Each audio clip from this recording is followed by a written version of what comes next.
маш чухал хуулиа. Тэгээд намайг бас сайд байхад бид бас энэ үзэл баримтлалыг боловсруулад ажиллаж байсан. За Батбаатар сайдын хувьд бас энэ дээр нэлээд анхаарч ингээд ажилласан. За ялангуяа бид нар энэ копи хурлын өмнө энэ уур амьсгалын өөрчлөлтийн хуулиа батлаад авбал одоо тун чухал ийм үйл ажиллагаа болно. За би нэг 5 асуулт асуух гэсэн юм аа.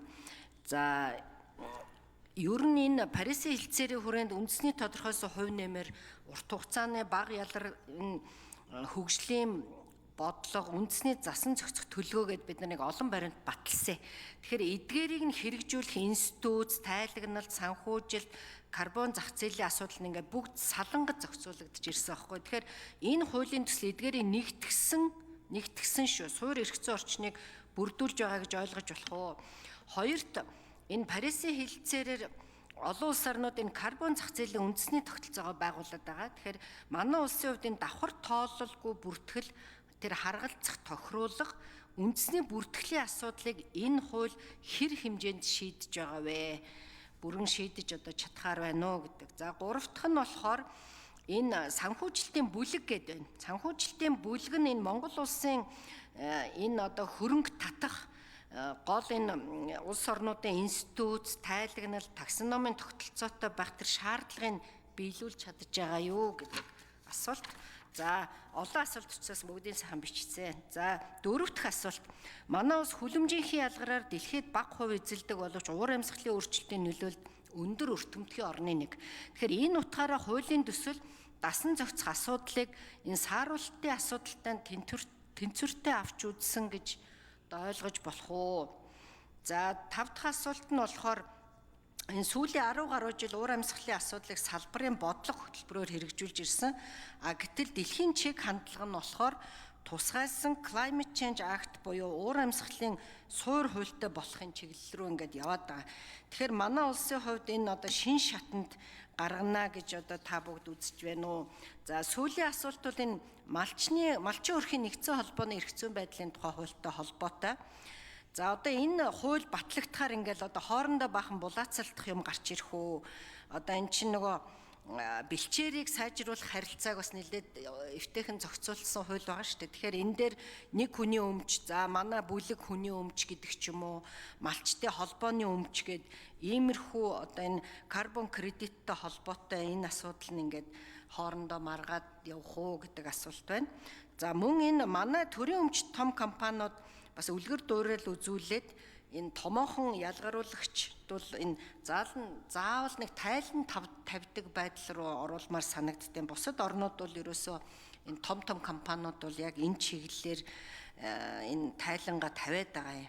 Тэгэхээр энэ хэдэн асуултад хариулт аваад тэгээд тодруулъя. За ажлын хэсэг 4-р амих ба.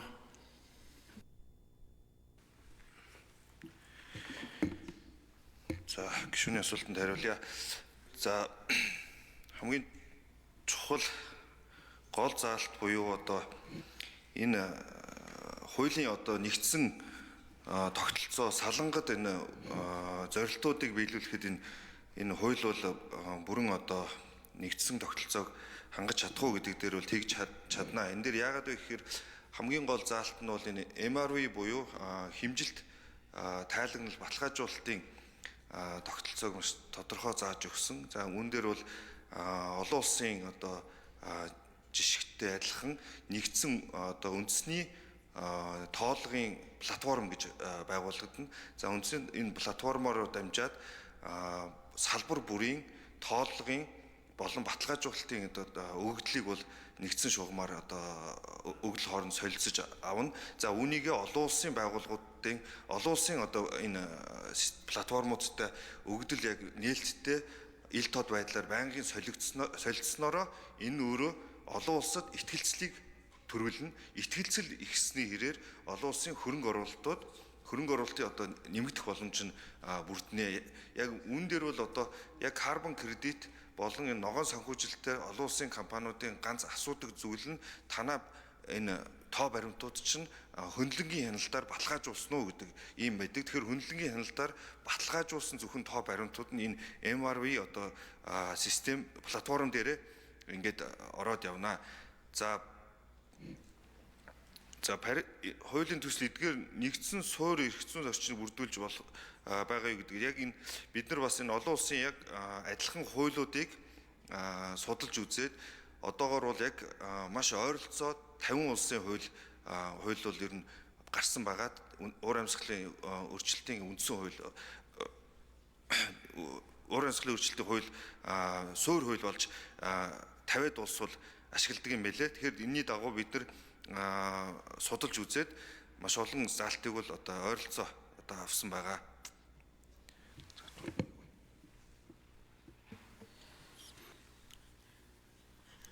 За тодруулж асууя. Одон тойгшин. Нөгөө малчин өрхийн нэгдсэн холбооны эрх зүйн байдлын тухай хуультай холбоотой юм асуусан. Одоо энэ хуулиар чинь нөгөө бэлчээр сайжруулах харилцааг зохицуулсан байгаа. Тэгэхээр энэ бэлчээрийг сайжруулах замаар олох карбон нь одоо нэг хүний өмч юм уу, бүлэг хүмүүсийнх юм уу гэл ингээд маргаан гарах уу. Тэгэхээр энийг яаж зохицуулж байгаа вэ гэт. За ажлын хэсэгт дөрөвдүгээр микро. За байгаль орчин уур амьсгалын өөрчлөлтийн яам төрийн хэмжээний албарыг төр орлон гэж Батбаяр гишүүний асуултанд хариулъя. 2020 онд батлагдсан малчин өрхийн анхдагч холбооны хуультай бол нэгт холбогдож ажиллах ёстой байгаа. Тэгэхээр юуны өмнө бол бэлчээр маань өөрөө төр нийтийн өмч байгаа. Тэгэхээр тухайн бэлчээр дээр одоо мал малж байгаа иргэдтэй бол гэрээгээр одоо харьцаагаа зохицуулах шаардлагатай болж байгаа. Тэгэхээр төрийн өмч дээр явагдаж байгаа аливаа үйл ажиллагааг бол иргэд бол шууд өмчлөх хэрэггүй байгаа. Тэгэхээр энэ утгаараа бид бол түрүүний яригдсан орон нутгийн иргэдээс одоо саналыг авна. Дараа нь шудраг хэлбэрээр одоо үр ашгийг хуваарлана гэдэг заалтууд энэ одоо үндсэн дээр орж ирсэн байгаа. Гэхдээ ер нь энэ цаашид нөгөө засгийн газрын батлах дөрвөн журам дээр энэ харилцааг илүү тодорхой зааж өгөх байгаа. Мөн энэ хуулийн 25-ын 3, 25-ын 4 дээр бол энэ төрийн нийтийн өмчийн газарт хэрэгжүүлсэн төслөөс үүсэх сааруулалтын үр дүн кредитийн өмчлөл ашиглалт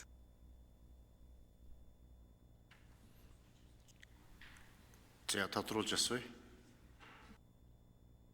Одон тойгшин. За ойлголоо. Тэгэхээр энэ бэлчээр бол төрийн нийтийн өмч гэдгээр энэ хууль зохицуулагдаж байгаа юм байна, тийм ээ. За тэгээд шаардлагатай тохиолдол энэ гэрээнүүдийг хийж ажиллах юм байна гэд хуулинд орсон байна. За тэгвэл болж байна. Хариулт хангалттай нь. Нэг асуулт асуусан. Энэ нөгөө төрийн өмчийн компаниуд энэ томоохон ялгаруулагчид ингээд тайлан гаргадаг байвал ямар вэ гэсэн асуулт. За ажлын хэсэг хариулъя 4. За олон улсын чиг хандлагаар бол томоохон компаниуд ялангуяа төрийн өмчт компаниуд экспорт хийх ESG шаардлага хангах хэрэгцээтэй байгууллагууд хүлэмжийн ялгарлаа ил тод тайлагнах шаардлагатай болж байгаа. Гэхдээ яг өнөөдрийн нөхцөлд манай оронд түрүү хэлсэнчлэн яг энэ карбон кредитийн зах зээл шин тутам одоо мэрэгжилтэн одоо дутагдaltaй байгаа учраас тухайн одоо хувийн хвшил болоо төрийн өмчит байгууллагуудад болоод санхүүгийн нэлээд том дарамт учирнаа гэдэг одоо тооцоо судалгаа гарч байгаа. Тэгэхээр энэ үүднээс одоо эхний зохицуулалтын дээр бол яг заавал гэж тусгаж өгөөгүй байгаа. Цаашдаа бол одоо зах зээл тогтворжоод одоо ихсний дараа бол одоо тухайн төрийн өмчит компаниудыг бол үүрэг болох боломжтой, засгийн газраас чиглэл өгөөж явах боломжтой гэж хуулинд бол тусгааг байна. За. Зочин танилцуулъя. Нийслэлийн ерөнхий боловсролын шилдэг сургуулийн Тамир багштай 7-гийн С ангийн сурагчид улсын их хурлын үйл ажиллагаа төрийн ордонтой танилцж байна. Төрийн ордонтой танилцж байгаа хүүхэд багчуудаа сурлагын өндөр амжилтыг хүсээрэй. Улсын их хурлынхаа нийт гишүүдийн нэрийн өмнөөс.